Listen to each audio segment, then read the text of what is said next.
उत्तराखंड की यात्रा। पाठ परिचय। उत्तराखंड उत्तर भारत में स्थित एक राज्य है जो प्राकृतिक संपदा तथा सौंदर्य से परिपूर्ण है। यहाँ भारत की सबसे प्रसिद्ध नदियां गंगा और यमुना के उद्गम स्थल क्रमशः गंगोत्री व यमुनोत्री भी हैं। इस अध्याय में लेखक ने राज्य में स्थित अमरनाथ, बद्रीनाथ, केदारनाथ आदि पर्वतीय स्थलों तथा मंदिरों का वर्णन किया है। भारत जैसा सुंदर और महान देश दूसरा कौन सा है जिसके उत्तर में हिमालय जैसा विश्व प्रसिद्ध विशाल पर्वत है।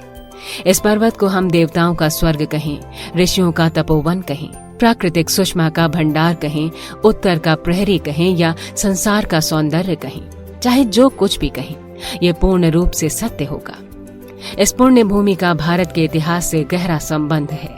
ये भूगोल का मानदंड है, मंदिरों का यह क्षेत्र है, तीर्थयात्रियों के लिए ये धर्म भूमि है और सैलानियों के लिए स्वर्ग है। विशाल हिमालय पर्वत की श्रेणियां कश्मीर से असम तक फैली हुई हैं। इन श्रेणियों में अमरनाथ, बद्रीनाथ, केदारनाथ, गंगोत्री, यमुनोत्री आदि अनेक तीर्थ स्थान हैं, जिनके दर्शन के लिए देश के विभिन्न प्रदेशों के निवासी लालायित रहते हैं। इसी पर्वत श्रेणी में कश्मीर है जो पृथ्वी का स्वर्ग कहलाता है। बहुत दिनों से इस पवित्र भूमि के दर्शनों की मेरी इच्छा थी, परंतु कार्यक्रम नहीं बन पाता था। इस बार केवल उत्तराखंड के भ्रमण का कार्यक्रम बनाया। कश्मीर और अमरनाथ की यात्रा का कार्यक्रम भविष्य के लिए निश्चित किया। मेरा निर्णय अटल था, अतः मैं अकेले ही इस यात्रा पर निकल पड़ा, जो मेरे लिए बिल्कुल अनदेखी और असीम आनंद को देने वाली थी। हरिद्वार पहुंचते पहुंचते इस यात्रा के लिए मेरे एक मित्र भी बन गए, जो गंभीर चिंतक और साहसी होने के साथ साथ ईश्वर विश्वासी भी थे। हरिद्वार ये हरि और हर दोनों का द्वार है, अर्थात बद्रीनाथ जो हरि हैं और केदारनाथ जो हर हैं। दोनों के पवित्र धामों में जाने का मुख्य द्वार यही है, इसलिए इसे हरिद्वार कहते हैं।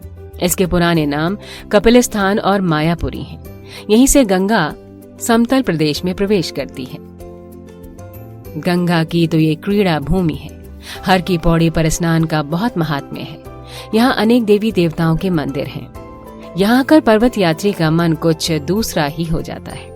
हरिद्वार में ये परामर्श मिला कि उत्तराखंड में दर्शनों के लिए यहाँ के प्रमुख 4 धाम हैं: गंगोत्री, यमुनोत्री, बद्रीनाथ और केदारनाथ। इन सब के बीच और आसपास भी अनेक दर्शनीय स्थल हैं। एक समय था जब इन धार्मिक स्थलों की यात्रा केवल पैदल की जा सकती थी। सच तो ये है कि ये यात्राएं ही सच्ची यात्राएं थीं, जिनसे यात्री का मन बदल जाता था। किंतु अब तो दूर दूर तक बसों का आना जाना हो गया है। इससे यात्रा में सुविधा हो गई है। विचारोपरांत ये तय हुआ कि पहले यमुनोत्री ही चला जाए। यमुनोत्री जाने के लिए ऋषिकेश से भी बस मिलती है, जो हरिद्वार के निकट ही अत्यंत भव्य तीर्थ है। यहाँ लक्ष्मण झूला दर्शनीय है। बस में बैठे तो मुनि की रेती से नरेंद्र नगर, चंबा होते हुए टिहरी जा पहुंचे। ये नगर महाराज सुदर्शन शाह ने बसाया था। ये भागीरथी और भिलंगना के संगम पर बसा है। यहीं प्रसिद्ध टिहरी बांध भी बन रहा है। यहाँ से धरासू, ब्रह्मखाल और बड़कोट होते हुए स्यान चट्टी एवं आगे हनुमान चट्टी पहुंच गए। बड़े ही घने और रमणीक वनों से होती हुई बस यहाँ अपने अंतिम पड़ाव पर आ गई। यहाँ से पैदल ही चलना था। पूछने पर ज्ञात हुआ कि 14 किलोमीटर की कठिन चढ़ाई तय करनी है, तब यमुनोत्री पहुंचेंगे। निश्चय ही चढ़ाई कठिन थी, परंतु मन का उल्लास भी तो कम नहीं था। मन में उल्लास हो तो सभी कठिनाइयां छूमंतर हो जाती हैं। परिवारों के साथ आई वृद्धाएं और बालक भी उत्साह में थे। कुछ तो अशक्त थे, वो घोड़े या कंडी पर चल रहे थे। हनुमान चट्टी से 7 किलोमीटर चलने पर यमुना कुंड आया। प्रकृति का ऐसा चमत्कार है कि कुंड का पानी गर्म रहता है। यहाँ थकान मिटाकर 6 किलोमीटर आगे चलें तो कलिंद पर्वत से निकलकर छोटी सी जलधारा प्रबल वेग से मंदिर के पास आती हुई दिखाई पड़ी। यही है कालिंदी या यमुना नदी।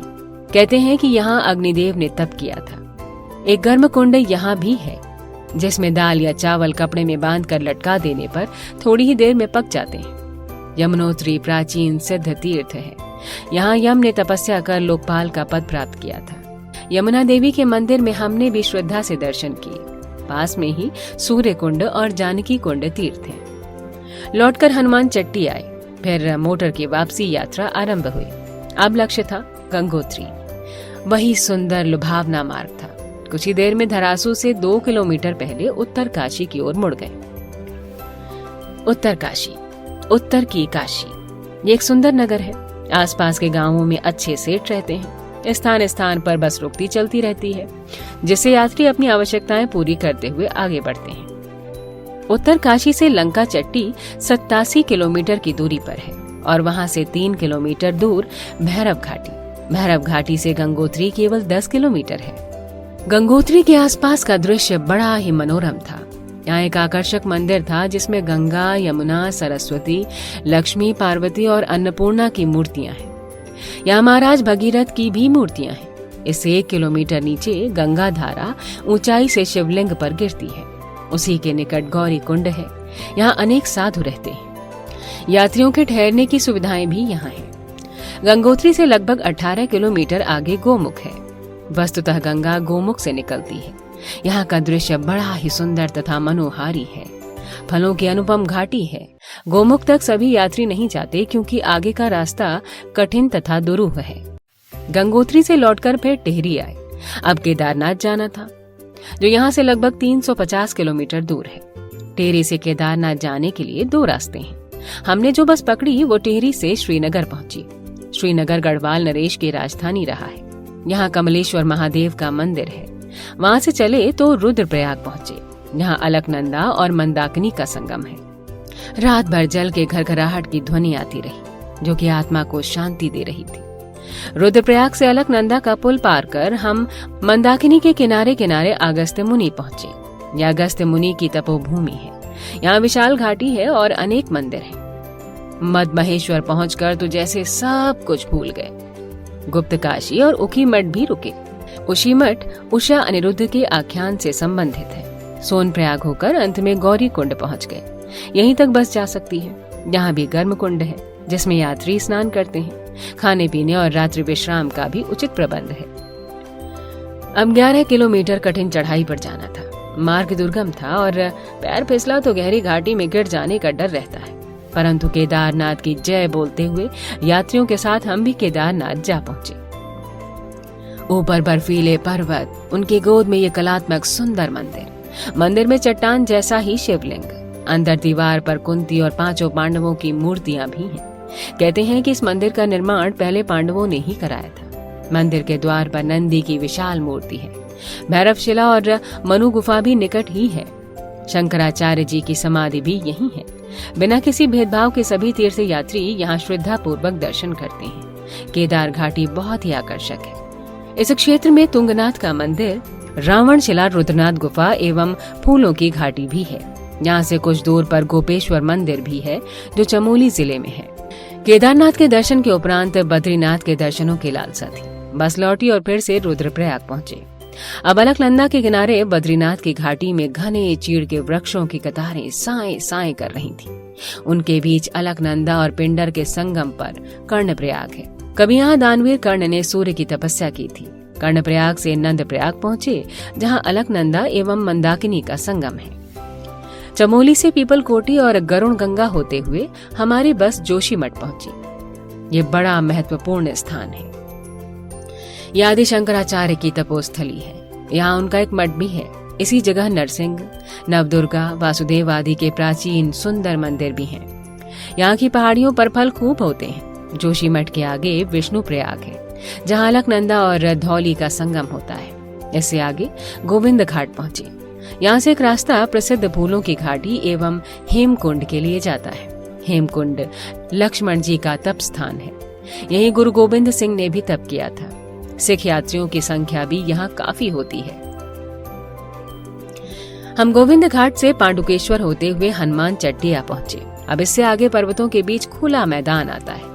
दोनों ओर के पर्वतों को नर और नारायण कहते हैं तथा बीच में बद्रीनाथ का धाम है। अलकनंदा के किनारे तप्त कुंड है। इसमें स्नान करने से सब थकान दूर हो जाती है। कुंड के सामने ही बद्री नारायण का विश्व प्रसिद्ध मंदिर है। शंकराचार्य जी ने नारद कुंड से निकलकर स्वयं बद्रीनाथ जी की विशाल मूर्ति की स्थापना इस मंदिर में की थी। उत्तर भारत के इस मंदिर का पुजारी केरल का नंबूदरी ब्राह्मण ही होता है। तप्त कुंड के अतिरिक्त यहाँ प्रहलाद धारा, नारद कुंड आदि भी हैं। इसी प्रकार अनेक प्रसिद्ध शिलाएं भी हैं। ब्रह्म कपाल भी यहाँ एक प्रसिद्ध तीर्थ है। चारों ओर प्रकृति के वैभव के बीच हमारे सांस्कृतिक तीर्थ भरे पड़े हैं।